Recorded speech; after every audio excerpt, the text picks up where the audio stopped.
Shalom, shalom.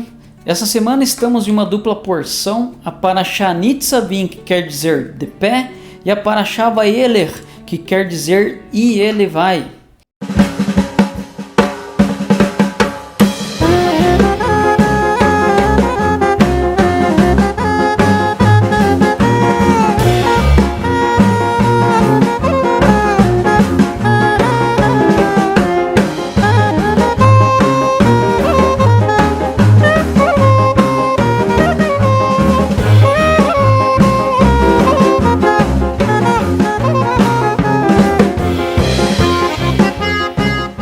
Nesse breve comentário eu vou me concentrar na Parashá Nitzavim.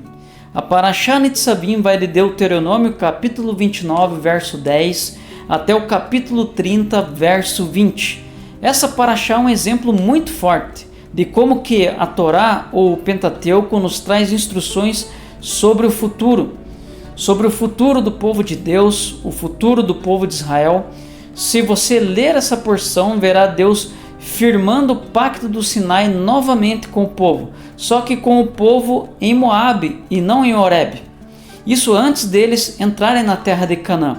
E é falado também nessa porção que tudo que Israel passou desde o Egito, com a libertação do povo, somado de todo um passar ali em meio às nações, onde havia todo um paganismo, serviu para Israel, o povo escolhido, entender que devem ser separados pela Torá. Tudo isso serviu para Israel entender que devem ser propriedade exclusiva de Deus. Na Parashá Nitzavim, Deus exorta o povo dizendo: obedeçam a minha aliança e eu serei o vosso Deus. Por isso não sejam como essas nações perversas, e que nenhum dentre vós se desvie e venham a ceder às abominações e idolatrias dessas nações. E que nenhum dentre vós, que sabendo das maldições de quem não cumpre a Torá, venha dizer para si mesmo: terei paz, mesmo em desobediência a Deus. Porque esse que entrar nesse engano terá seu nome apagado debaixo do céu pelo próprio Senhor. E ali Deus alerta o povo sobre calamidades, sobre os exílios que sofreriam por abandonar a Ele. E que tudo isso também seria instrução para as próximas gerações, não só para as gerações que viriam de dentro do próprio povo de Israel, mas também para as gerações das demais nações. Isso tudo para que temam a Deus. E mesmo com o povo de Israel sendo dispersos, que é uma das consequências da desobediência, por mais que estejam nas extremidades dos céus, na Parashá Nitzavim diz que o povo de Israel vai se voltar ao Senhor de todo o coração e obedecer às palavras da aliança, sendo firmemente plantados na terra de Canaã, e que em tudo serão bem-sucedidos, recebendo a circuncisão no coração, triunfando sobre qualquer inimigo.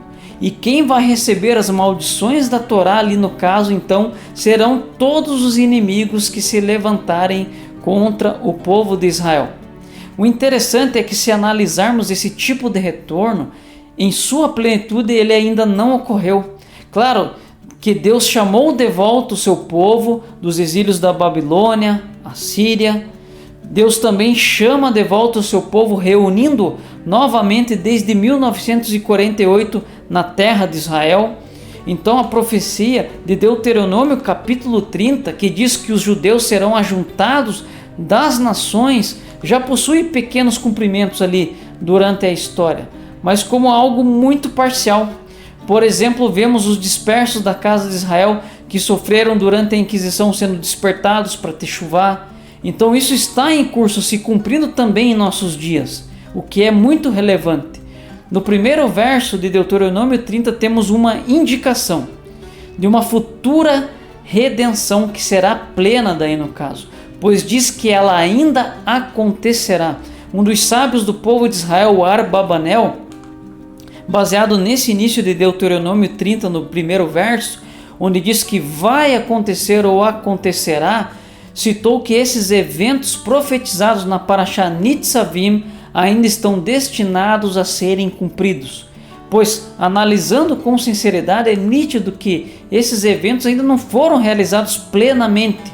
Nos dias do primeiro templo, não foram realizados plenamente nos dias do segundo templo, lembrando que os dias do segundo templo também abrangem a primeira vinda do Messias Yeshua. Por isso, Abarbanel disse que essas profecias são a soma do conforto do povo judeu, são a soma da esperança e da cura completa para o povo de Israel.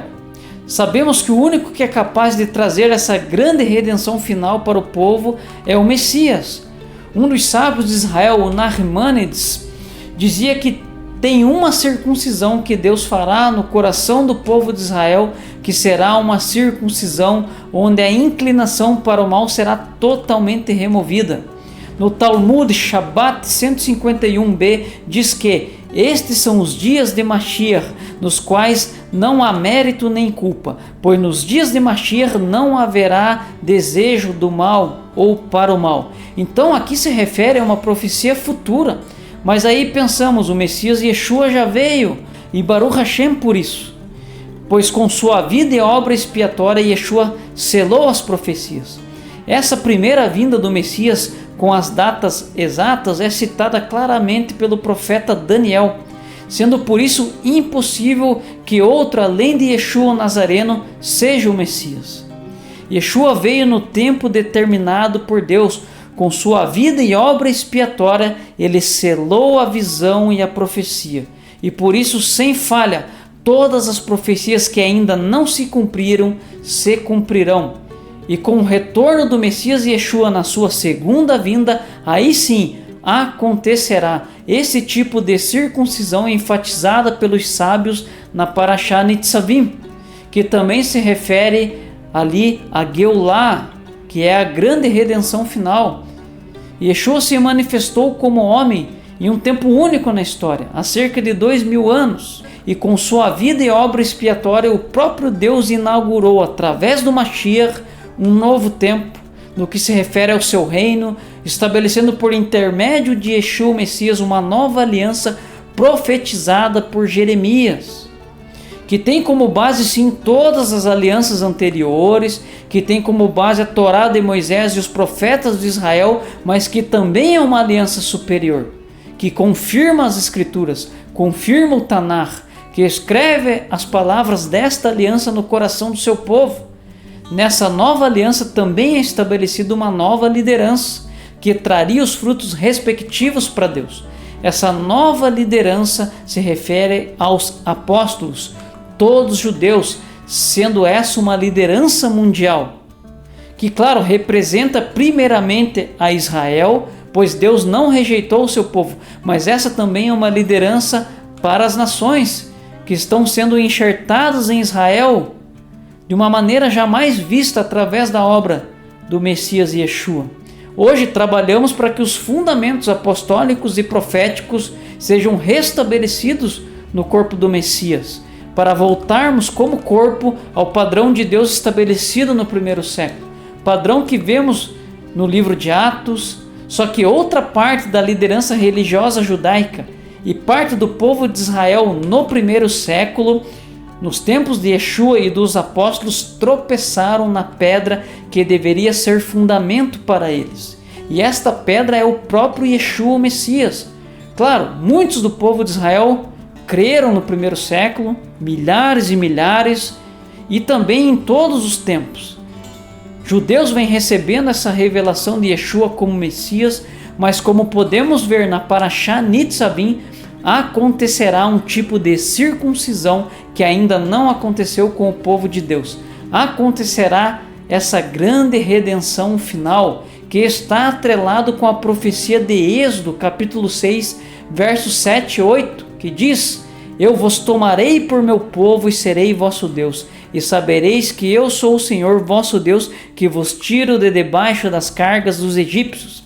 E eu vos levarei à terra acerca da qual levantei minha mão, jurando que daria a Abraão, a Isaque e a Jacó, e vou-la darei por herança, por morachá.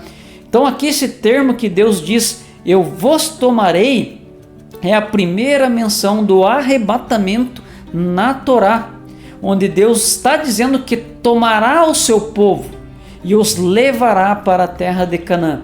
Isso está conectado também diretamente com o soar da última trombeta, que Shaul, o apóstolo Paulo, cita em 1 Coríntios 15, verso 52. Isso é algo que acontecerá. Por isso, o papel de todo crente seguidor do Messias Yeshua, o papel de todo aquele que diz, eu sou seguidor de Cristo, é amar Israel e interceder pela salvação de Israel, pois Deus não rejeitou o seu povo que de antemão escolheu, conheceu. Então sigamos amando Israel, intercedendo pela sua salvação, mas sempre nos mantendo também apegados ao nosso ungido, Yeshua, nunca caindo no engano de abandoná-lo, infelizmente como muitos têm feito hoje em dia.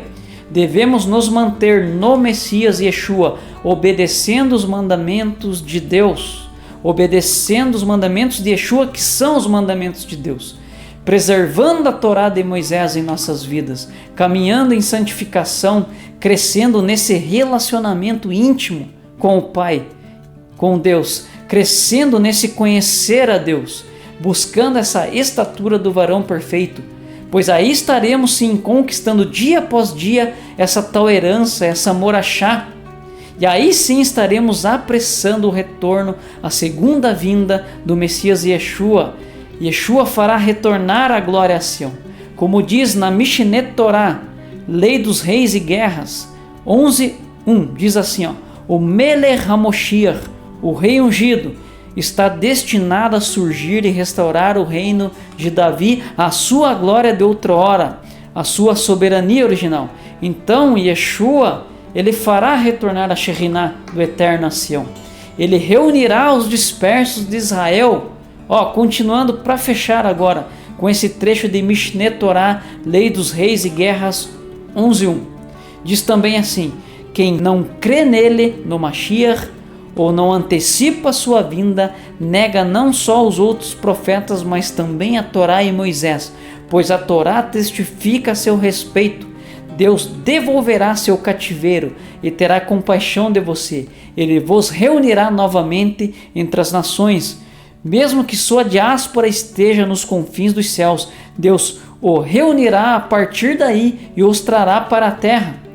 Essas palavras explícitas da Torá, pertencentes a Parashá Nitzavim, resumem no sentido de incluir, no sentido de compilar tudo o que foi dito a respeito de Mashiach pelos profetas.